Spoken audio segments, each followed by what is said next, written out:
Ernakulam pet ഷോപ്പിനെതിരെ പരാതിയുമായി സംവിധായകൻ നാദിർഷ. ഗ്രൂമിങ്ങിന് നൽകിയ തന്റെ പൂച്ചയെ കൊലപ്പെടുത്തിയെന്നാണ് പരാതി. സ്ഥാപനത്തിനെതിരെ പാലാരിവട്ടം പോലീസിലാണ് പരാതി നൽകിയത്. എറണാകുളം മാമംഗലത്തെ പെറ്റ് ഷോപ്പിനെതിരെയാണ് സംവിധായകൻ നാദിർഷ പാലാരിവട്ടം പോലീസിൽ പരാതി നൽകിയത്. ഗ്രൂമിംഗ് ചെയ്യുന്നതിനായി പെറ്റ് ഷോപ്പിൽ കൊണ്ടുപോയ പൂച്ച അധികൃതരുടെ അനാസ്ഥ മൂലം മരിച്ചെന്നാണ് നാദിർഷയുടെ ആരോപണം.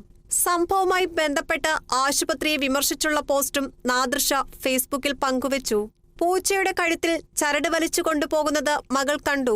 പിന്നീട് സഡേഷൻ ചെയ്യുന്ന സമയത്ത് അറ്റാക്ക് വന്ന് പൂച്ച മരിച്ചുപോയെന്ന് ജീവനക്കാർ വന്ന് പറഞ്ഞെന്നും നാദിർഷ കേരള വിഷൻ ന്യൂസിനോട് പറഞ്ഞു. എൻ്റെ മോള് കൃത്യമായിട്ട് കണ്ടാണ് അതിനെ കഴുത്തിൽ കുരുക്കിട്ടിട്ട് ഇവർ രണ്ടുപേരും വലിച്ചുകൊണ്ടാണ് കാറ്റ് തിരിച്ച് ബലം പിടിക്കുന്ന സമയത്ത് ഇവർ വലിച്ചുകൊണ്ട് പോകുന്നത് കണ്ടതിൻ്റെ പേരിലാണ് ഞങ്ങൾ പോലീസ് കേസ് കൊടുത്തിട്ടുണ്ട്. കാരണം ഇത് പറയാൻ കാരണം വേറൊന്നുമല്ല, നമ്മുടെ വീട്ടിലുള്ള പെറ്റിനൊക്കെ നമ്മൾ അത്രയും നമ്മുടെ വീട്ടിലൊരു കുടുംബാംഗത്തെ പോലും നമ്മൾ നോക്കുന്നതാണ്. ശ്രദ്ധിക്കുക, ഇത്തരത്തിലുള്ള പെറ്റ് ഹോസ്പിറ്റലിൽ പോകുമ്പോൾ അവർക്ക് അവരുടെ പരീക്ഷണങ്ങൾക്ക് നമ്മുടെ ഈ കുഞ്ഞുങ്ങളെ, അതായത് നമ്മൾ വളർത്തുന്ന നമ്മുടെ പെറ്റ്സിനെ ഇട്ട് കൊടുക്കാതിരിക്കാൻ ശ്രമിക്കുക.